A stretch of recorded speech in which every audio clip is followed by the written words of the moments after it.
Hello everyone, it's Oren the Wrestling Guy, and I'm here once again to give you my thoughts, and this time about Elimination Chamber 2019 that happened this past Sunday. So let's run down the card. So we started things off at the kickoff show when we had the Cruiserweight Championship match between the challenger Akira Tozawa as he was battling the current champion Buddy Murphy.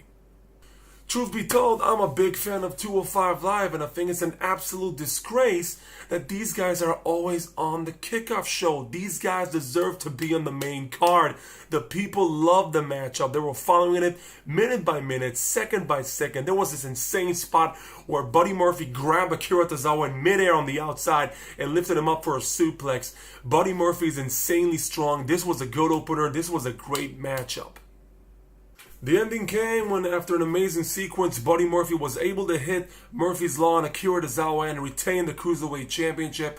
Now he's on his way to WrestleMania, or at least Fastlane, where he's probably going to have another title defense, and unfortunately is probably going to be in the pre-show.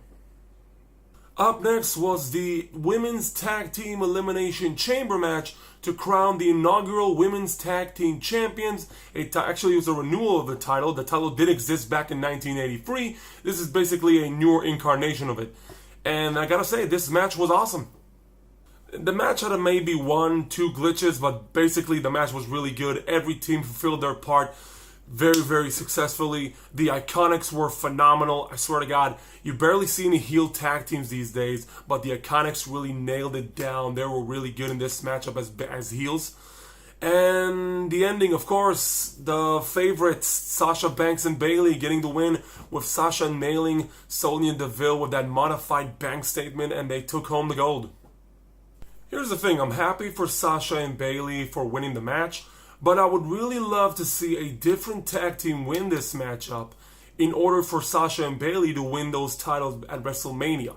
I think the win would mean a lot more if they would have won in the WrestleMania instead of here, and then another tag team had that run of the gold, because basically, the first tag team is a great honor, but still, I think the win would be more monumental if they would have won in the WrestleMania instead of here. But that's just my opinion. Up next was the McMiz, the best tag team in the world, against the Usos. And surprisingly, the Usos won. Out of nowhere. But why? I mean, they're a good tag team. They're a great tag team. I'm just thinking, why lose the belts now? I mean, you got another pay-per-view coming up. You could have built this up even more, and then you could have lost the titles at Fastlane. Now it's just, I know they're leading to a feud at WrestleMania, but why lose the titles here and so soon? And the Usos, I mean, they've been getting title opportunities for the past year. I mean, like every single opportunity. It's either them or the New Day or the Bar. What about the other tag teams? What about the Good Brothers? What about the Sanity? We haven't seen them in years. What about the Colognes? I care about the Colognes. Up next, match number 4, it was the handicap match for the Intercontinental Championship between the challenger Finn Balor and the defending champion Bobby Lashley and Lio Rush. Well, congratulations, you made Bobby Lashley look like a fool. And not because he lost the match by himself, he lost it because of Lio Rush trying to steal the spotlight. But why would Lio Rush try to steal the spotlight if the only thing he's been doing for the past couple of months is just help Bobby Lashley be more dominant? Hell, he helped them win the Intercontinental Championship in the first place against Seth Rollins and Dean Ambrose. And now Finn Balor's the Intercontinental Champion. And I'm extremely happy for him because it's about damn time. But the thing was, he was supposed to beat Lashley. He was supposed to make Lashley believe. And he didn't do it. He pinned Rush to win the belt. So that doesn't make any sense. And second of all, and on top of all that, you broke up Lio Rush and Bobby Lashley. Why would you do that? Those two guys were working well together. They were like peanut butter and dumbbells in the gym. I mean, come on. Everybody wanted to see that combination of Bobby Lashley and Lio Rush against Paul Heyman and Brock Lesnar. Don't tell me you didn't want to see that. Alright, the next match it wasn't even a match, it was a squash match. You had Ronda defending the Raw Women's Championship against Ruby Riott, and the match ended in about a minute and a half. I mean, come on, Ruby didn't deserve that. She's a good wrestler. She's awesome. And I mean, even though she wasn't supposed to win here, at least let her have a match. And then afterwards, they kept on the ongoing saga with Charlotte, Becky, and Ronda. And then you had Becky just beating the hell out of Charlotte and Ronda with that crutch. And it took about, I don't know, 15 years to let security come into the ring to take out Becky because she was attacking physically. I mean, God, you're killing me. You're killing me. Alright, the next match is Braun Strowman versus Baron Corbin in a no disqualification match. The minute WWE announced this match was going to be no disqualification, I knew exactly what was going to happen. I knew McIntyre would interfere and help Corbin beat Braun in the match. Well, basically I was half right because it was McIntyre and Lashley. And then the three of them just ganged up on him, dismantled him, put him through tables, and Corbin picked up the pinfall. And I mean, and they didn't want him to face Lesnar because they thought losing to Lesnar would make him weak. Well, yeah, he lost to three other guys, but I mean, who wrote this booking? I mean, come on, who wrote this? And we're down to the main event, the men's elimination chamber match for the WWE Championship. And people, this match was awesome. This match was amazing. This match was phenomenal, no pun intended.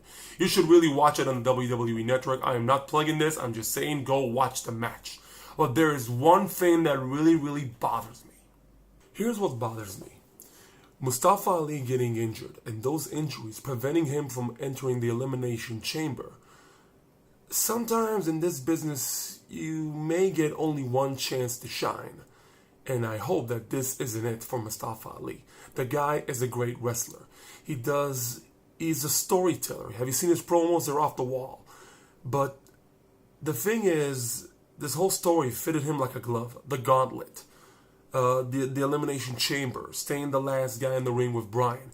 All of that built to Mustafa Ali to establish himself as a main eventer.